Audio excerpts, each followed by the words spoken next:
Today's discussion is going to be about a topic that it's an age-old question, really.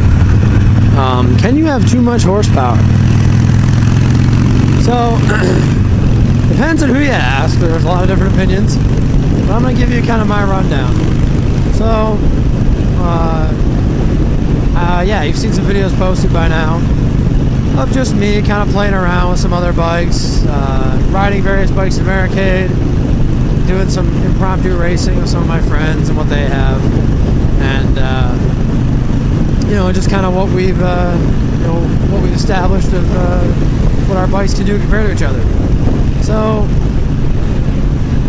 I personally think that a car or a bike, definitely a car,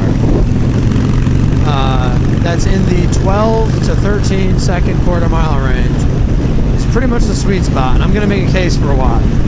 Now, to be clear, I'm not talking about, like, I'm not suggesting a purpose-built drag car here or a bike. What I'm just saying is something that has roughly that much power, okay, that I can go about 12 to 13 seconds in a quarter mile. Now, yes, there are vehicles that, you know, have some crazy acceleration and they top out and they'll roll across the line in 12. Not my point. My point is just as a general, you know, 4 to 5 seconds, 0 to 60, and you get the idea. I was going way too fast past that officer, and then I looked at him. So that's going to turn out well for me.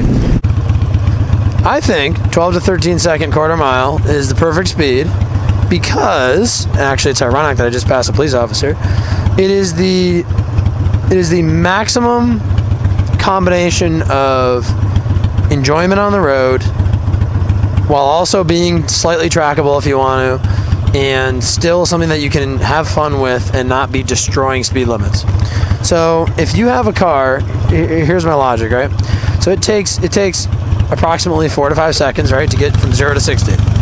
So an interstate, right, if you're pulling on, you know, 20, 30 mile an hour sharp exit ramp, something like that, you can get on that car and in, you know, 4, 5, 6 seconds, you're already going 100 because you're starting from 20, 30, 40 miles an hour or whatever, right?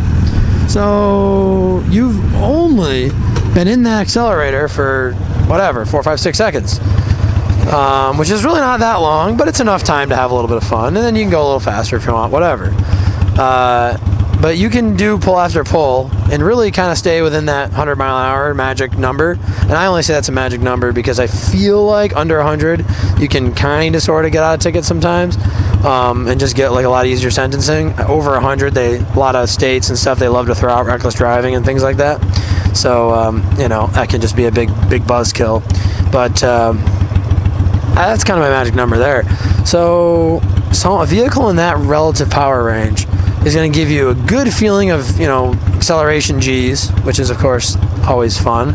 You know, probably something that's going to have good sound. You know, it's going to be fun in between shifts, or if it's an auto, it's going to shift nice and hard and kind of propel you. It's just going to have a good driving experience without being obnoxious. Because in the car world, when you go above that range, now you're starting to look into pretty fancy tires to hold grip, or you're looking into all-wheel drive to hold traction.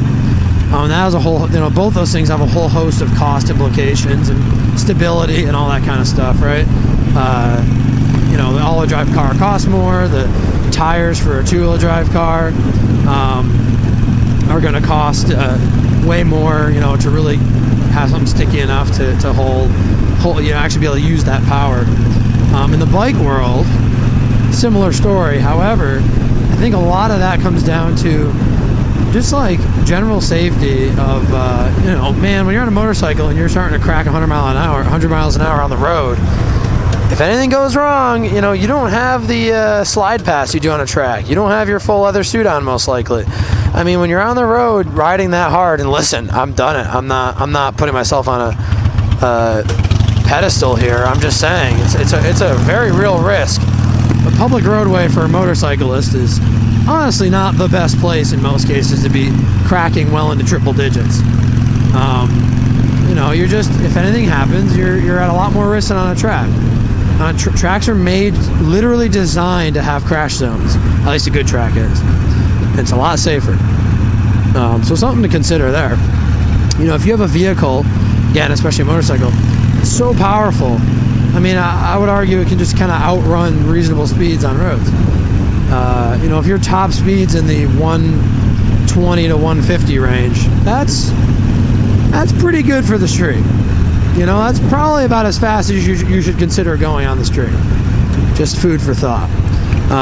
You know, listen, obviously guys all over the place on YouTube and in the real world go way faster than that. I get that. I'm not stupid, right? A leader bike, good, well-tuned leader bike will go freaking 100 to, or, you know, 80 to 170 in like 5-6 seconds, right? I mean, instantaneously practically. And I get that. You know, you do a little blast up to 170, you come back down.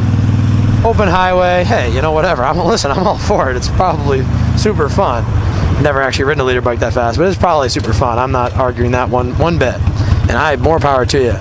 But, you know, you're adding some risk, right? If a deer walks out, if a car decides to pull out in front of you, or, you know, whatever it is, man, the faster you're going, the less reaction time you have.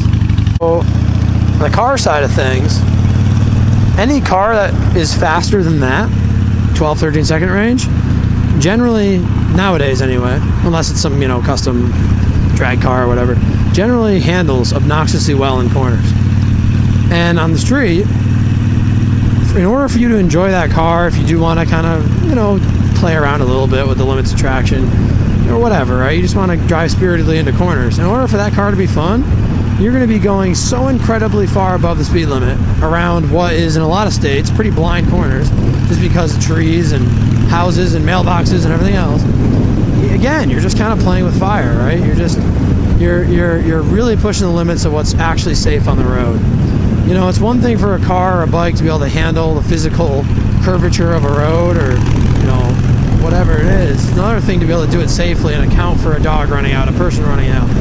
So I think, at least in my experience, again, vehicles in this relative power range, they kind of force you to throttle back a little bit. They just, you know, they're not going to accelerate out of the corner quite as fast. They're not going to accelerate into the corner quite as fast to get you into trouble from that perspective either.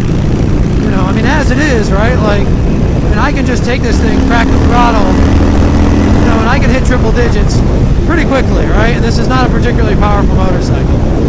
You know, I mean, you can go pretty darn fast on most production full-size motorcycles. And heck, your average car's got 300 horsepower now. I mean, geez, a Toyota Camry probably does 0 to 60 in 5.5, 6 seconds. Like, it's a different world than it was 20, 30, 40 years ago. And I think people forget the performance cars and bikes of yesterday are the kind of the normal cars of today, like, you know, handling and acceleration wise. So fun hasn't changed. Like, I know YouTube and everything, everyone's like, I gotta have 1,000 horsepower in my Hellcat. And it's like, okay, great, but have you ever driven like a Scat Pack or a Camaro or a Mustang? Like, they're a heck of a lot of fun, and they're 400 or 500 horse.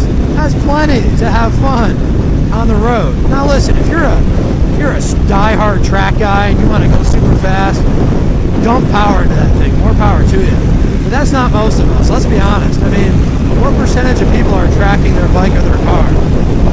3%, 5% at most? Probably not. So I just put all that into perspective. I mean, and then like all of just the maintenance costs, you buy an 800, 900 horsepower car or a 200 horsepower motorcycle.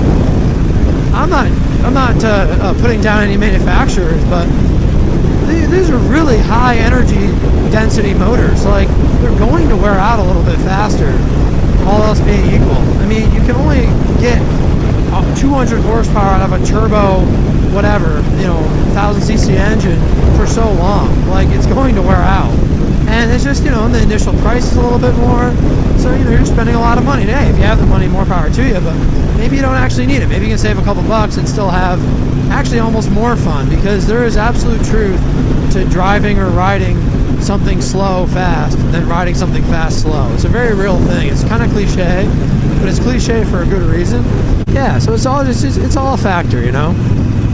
It's all things you got to think about.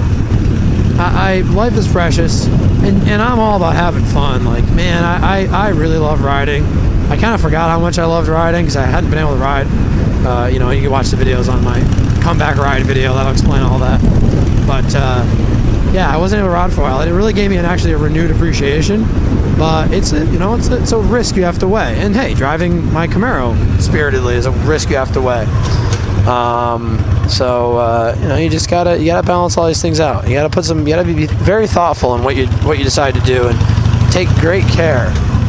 You know, great care. I see this guy every day. He's a legend.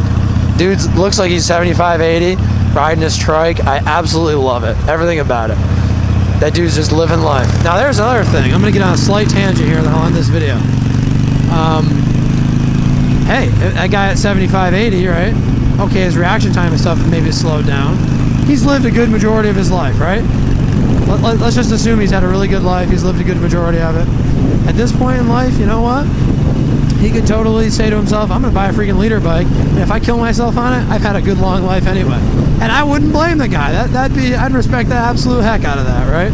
So it's a matter of that risk reward. Me when I was, believe it or not, when I was 18, 19, I actually had a pretty good sense of like, man, I got hopefully a very long life ahead of me. Don't be too much of an idiot on the motorcycle. I really actually had a decent sense of that. I can honestly say, knock on steel, there's nothing I did on the bike that I probably wouldn't do today. Like, that's how I was relatively responsible about it. Now, don't get me wrong, there are things I do today that I kind of wish I didn't do. Make your own determination. I think one of the ways you can help mitigate risk is throttle yourself back a little bit with the bike itself. If you don't have the power, you can't use it. There's some benefit to that. So anyway, there's some food for thought for you. Have a mighty fine day, everyone. God bless America. It's a beautiful sunny day here in upstate New York. I'll catch you on the next one.